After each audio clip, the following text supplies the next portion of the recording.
என்னம்மா பண்ணுற? சரிங்க. சவுண்டு கேட்டுதேன்னு வந்தேன். எங்கேயும் விட மாட்டேன், பயப்பட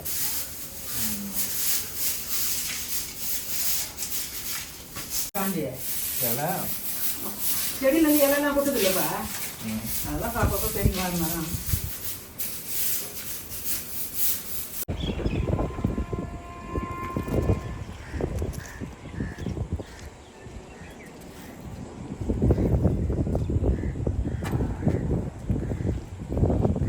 என்னம்மா பண்ணுற?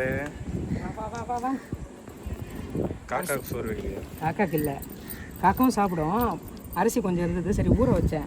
ஊற வச்சு இந்த பச்சைக்கிளிங்க பார்த்தேன், அங்கே கத்திட்டு இருந்துச்சுங்க. அழகாக வரும் அப்படின்னு சொல்லி அரிசி ஊற வச்ச அரிசி வச்சா நம்ம வீட்டுக்கு வருதான்னு பார்க்கலான்னு சொல்லிட்டு காலையில் வரும், இப்போ வருதான்னு பார்க்கலான்னு எடுத்துகிட்டு வந்தேன். பேரட் மேன் மாதிரியா? பேரட் மேன் மாதிரிலாம் வர முடியாது, அவர் எவ்வளோ வச்சுருக்காரு. இங்கே பூனைங்க வேறு இருக்கா, கொஞ்சம் பயம் பிடிச்சிருமோ என்னமோன்னு சொல்லிட்டு சரி அரிசி ஊற வச்ச அரிசி கொஞ்சம் வைப்போம் வரிசையாக. கார்த்திகை மாதம் விளக்கு வைக்கிற மாதிரி அங்கங்கே வைக்கிறேன். காலையில் பார்ப்போம் சாப்பிட்டு காலி பண்ணியிருக்காங்க. சரியா? காலையில் வரவங்க நிறைய. வா. நீ பக்கத்தில் என்ன எப்படி வரும்? நான் வேறு கருப்பு சட்டை போட்டிருக்கேன். கிடைக்கிற இடத்துல வைக்கிற போல இருக்கேன். ரெண்டு உட்காந்து சாப்பிடுவோம், இல்லை நிறைய உட்காந்து சாப்பிடுங்க. அவங்களுக்கு எங்கே உட்காந்து சாப்பிட்ணுன்னு சௌரியமோ அங்கே உட்காந்து சாப்பிடுவாங்க. கேட்குதா? கி ஏதோ ஒரு செடி சாஞ்சு போயிருக்கு. காலையில் தான் எடுத்து வச்சேன், திருப்பி சாஞ்சிருக்கு.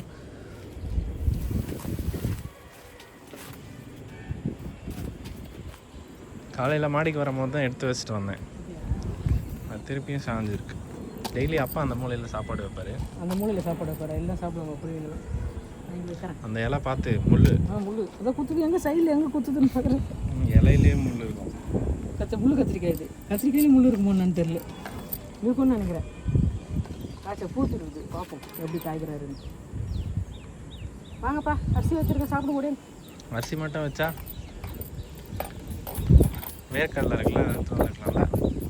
ஆமாம், நாளைக்கு வைக்கலாம். நாளைக்கு கொஞ்சம் வேர்க்கடலை வைக்கலாம், கொஞ்சம் அரிசி பூண்டு நல்ல ஊறிடுவாங்க பெருசாக. குரல் கேட்குது, வாங்க.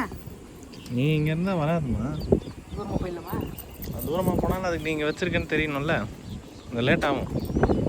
நீ ஆனால் ஒரு மணி நேரம் இங்கே உட்காந்து வேடிக்கை பாரு. குருவிங்களா, வாங்க. வச்சோன்னு வந்துடுமா? இது வேணுமாம்மா உனக்கு? அம்மா முள்ளு என்ன வச்சான் என் கண்ணுக்கு எப்படி தெரியும்டா.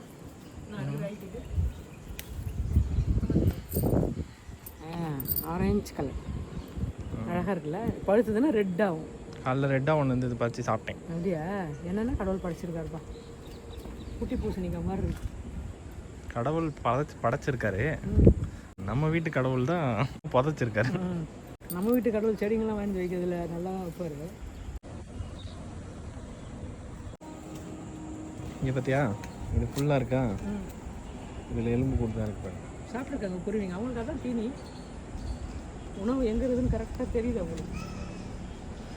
டேபிள் அரைஞ்சி பற்றியா எவ்வளோ காய்ச்சிருக்கு.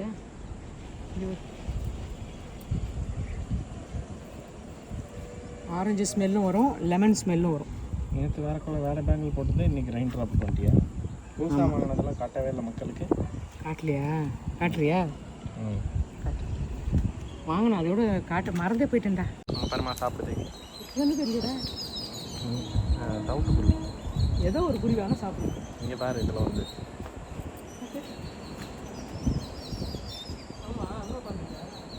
எடுத்துன்னு சாப்பிட்டு அங்கே போயிடுச்சு. நம்ம தள்ளி போனால் வந்து சாப்பிடும். சாப்பிடுங்கப்பா.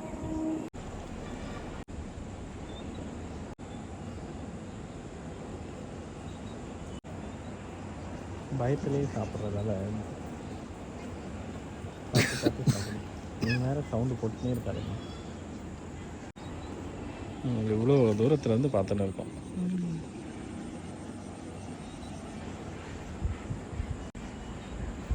ஒரு குருவி சேப்பு சாப்பிட்டாலும் எனக்கு திருப்தி தான்.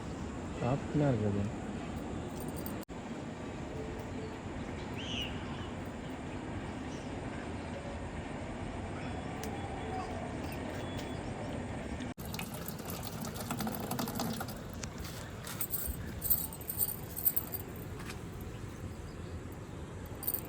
எனக்கு இதுக்கு 2 ரெண்டு சாப்பிடு.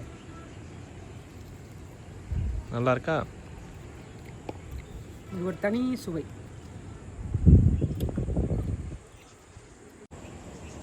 ரெண்டு பேர் வந்திருக்காங்கம்மா. சூப்பர். நான் ஒளிஞ்சு சாப்பிட்டேன்.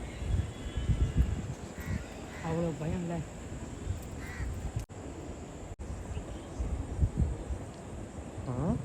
ஊற வச்சு தான் வச்சுருக்கேன், சாப்பிடணும்.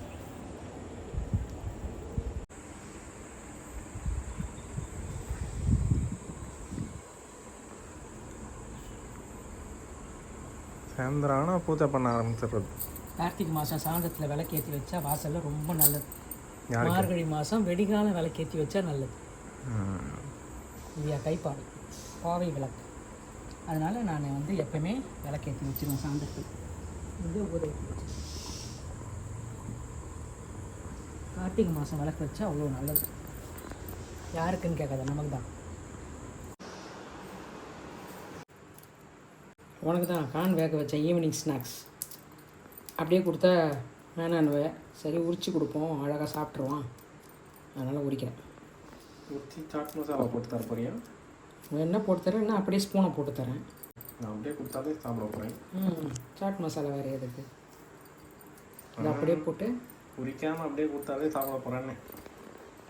இது எப்படின்னா உரிச்சமான இதை நான் வேஸ்ட்டில் போட்டுருவேன். நீ நாங்கள் கொடுத்து கச்சி சாப்பிட்டு, அதனால் வாய் நோவாமல் சாப்பிட்றதுக்காக உரிச்சு கொடுக்குறேன். எனக்கு வேலை இல்லை, உரிக்கிறேன்.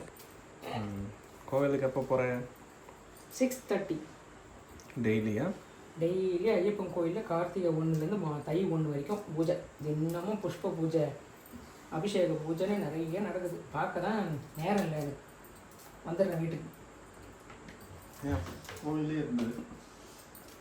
கோவிலே இருந்துடுவேன். காலையில் 10:30 மணி பூஜை, 10:15 அப்படி போவேன். இங்கே பக்கத்தில் தானே.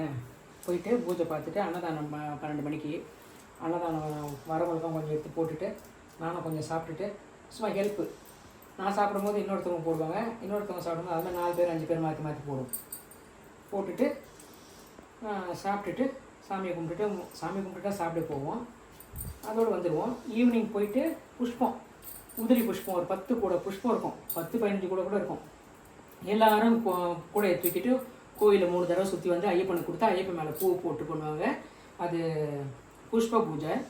அதுக்கு முன்னாடி வந்து மாலை போட்டுட்டு வந்தாங்க கோயிலுக்கு வரவங்க எல்லார்கிட்டையும் அகல் விளக்கு ஏற்றி தட்டில் விபூதி வச்சு அது மேலே விளக்கு வச்சு விளக்கேற்றி 18 பேர் 21 பேர் அந்த மாதிரி யார் வராங்களோ அவங்கக்கிட்ட விளக்கு கொடுத்து அது ஒரு 9 சுற்று அந்த மாதிரி சுற்றுவாங்க. ஐயப்பன் பாட்டு பாடி, அப்போ ரேடியோவும் பாடும், இவங்களும் பக்தர்களும் பாடுவாங்க. பாடி கைத்தட்டி அது நல்லா சவுண்டாக நல்லாயிருக்கும் பார்க்குறதுக்கு. அப்புறம் ஐயப்பனுக்கு கற்பூர ஆரத்தி காமிச்சு எல்லாருக்கும் சந்தனம் கொடுப்பாங்க. அதை வச்சுட்டு கொஞ்ச நேரம் பொறுத்து இந்த பஜனை பண்ணுவாங்க. நிறைய பேர் ஐயப்பன் பாருங்கள் பாட்டு பாடுறவங்கெல்லாம் பஜனை பண்ணுவாங்க. பஜனை முடியறதுக்கு முன்னாடியும் இல்லைன்னா பின்னாடியோ ஜனங்க எப்படி வராங்களோ அதை பொறுத்து பரதநாட்டிய நிகழ்ச்சி ஒரு 2 நாளாக நடக்குது. பசங்கள்லாம் வந்து பரதநாட்டியம் ஆடுறாங்க. அந்த மாதிரி கலை நிகழ்ச்சிலாம் நடந்து 8:30 மணிக்கு ஹரிகராசனம் பாடி கடைசியாக பூஜை முடிஞ்சிடும். பூஜை முடிஞ்ச உடனே சனி ஞாயிறு மட்டும் அன்னதானம் நைட்டில், பகல்லையும் டெய்லி பகல் அன்னதானம், சனி ஞாயிறு மட்டும் நைட்லேயும் சேர்ந்து அன்னதானம் பண்ணுறாங்க. அது நிறைய பக்தர்கள் ஐயப்ப பக்தர் வருவாங்க, சாப்பிட்டுட்டு போவாங்க. அது பார்க்கறதுக்கு ரொம்ப சந்தோஷமாக இருக்கும். அதனால் நான் கடகடன்னு வேலையை முடிச்சுட்டு ஐயப்பன் கோயில் போய் உட்காந்துட்டேன். ஒரே ஒரு கேள்வி தான் கேட்டேன். நான் கோயில் ஃபுல் ஃபங்க்ஷன்னு சொல்லிட்டேன்னா தந்திரமுகியா மாதிரி அது ரொம்ப நல்லாயிருக்கும் பார்க்குறதுக்கு அந்த பூஜைலாம். நிறைய பசங்க பரதநாட்டியம் ஆடுறாங்க. இப்போ 2 செட்டு பசங்க ஆடி இருக்காங்க. 6-7 பேர்கிட்ட ஆடி இருக்காங்க இது வரைக்கும். இன்னும் யார் வந்து ஐயப்பனுக்காக ஆடுவாங்களோ தெரியல. ஒரு நாளைக்கு ஒரு பூஜை நடக்குது. பஜன் பாடுறவங்கலாம் வராங்க. ஒரு நாளைக்கு ஒருத்தர் அந்த மாதிரி வரும். ஒரு 10 பேர் 15 பேர் குரூப். அது கேட்டோன்னு சாட் மசாலா எப்படி அதாவது ரெடியாக இருந்தால் போட்டு கொடுக்க வேண்டியதுதான். இது போட்டால் கொஞ்சம் நல்ல ஒரு நிறைய கொட்டிட்டேன்னா லைட்டாக தான் போடணும். அதுக்கு தான் கையில் கொட்டி போட்டேன். அப்படியே போட்டிருந்தேன்னு வச்சுக்க சாப்பிட்டு போயிட்டு அவ்வளோதான். இப்போ வந்து ஒரே ஒரு சிட்டிகை சாட் மசாலா ரெசிபி சொல்கிறியா? இல்லை, சாட் மசாலான்னு சொல்லுவேன். அப்படி லைட்டாக தூவும். இந்த ராகேஷ் கிட்ட அப்படியே கொடுப்போம். இந்த ஒரு இடத்துல அதிகமாக வந்துச்சு. இது அப்படியே நான் இல்லை நீ தான். நான் தொடக்கூட இல்லை. என் விரலே பட்டுடுச்சுப்பா. இந்தப்பா சாப்பிடுப்பா. செல்ல ராசா. இந்தாங்க ஸ்பூன்.